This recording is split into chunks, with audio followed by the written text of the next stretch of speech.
Ассалаумағалейкум ағайын. Тек қана Қазақстанда ғана көшенің бір беті қазақша, және екінші аты орысша болуы мүмкін. Мынау Атырау қаласы, Мұса Баймұханов көшесі, мынау соның қиылысы бұрынғы Киров.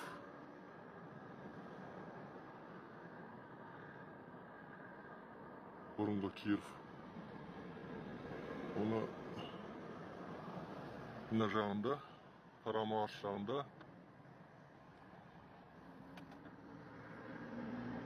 жаңаша Таңқыбаев деп ауыстырылған көше. Сол көше, мына Киров көшені ауыстырған ғой. Жанша Таңқыбаевқа көшесі.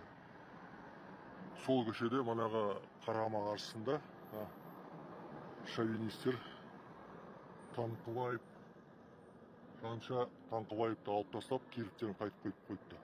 Қараңызшы. Осыған ешкім қарамайды, ешкім мән бермейді. Қараңыздар. Атырау қаласы, мынау Мұса Баймұханов көшесінің қиылысы бұрынғы Киров.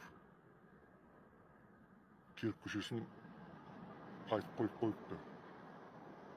Жанша Таңқыбаевты алып тастап, бұрын болған жоқ мынау. Бұрын Жанша Таңқыбаевты іліну несі болды, манағы атауы болды. Оны алып тастап, Киров көшесіне қойып қойды, мына шовинистер тұрады. Соған мән беріңдер.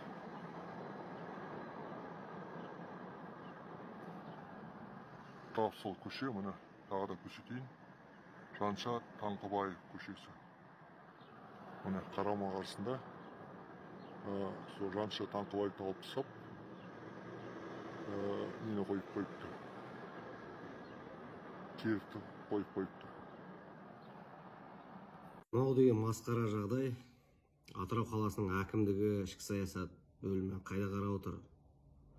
Ағайындар, атыраулық жігіттер, осы мәселені өздеріңіз қолға алу керексіздер.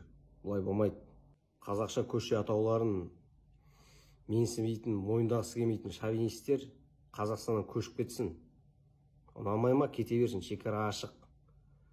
Кез келген шовинист ол потенциалда сепаратист.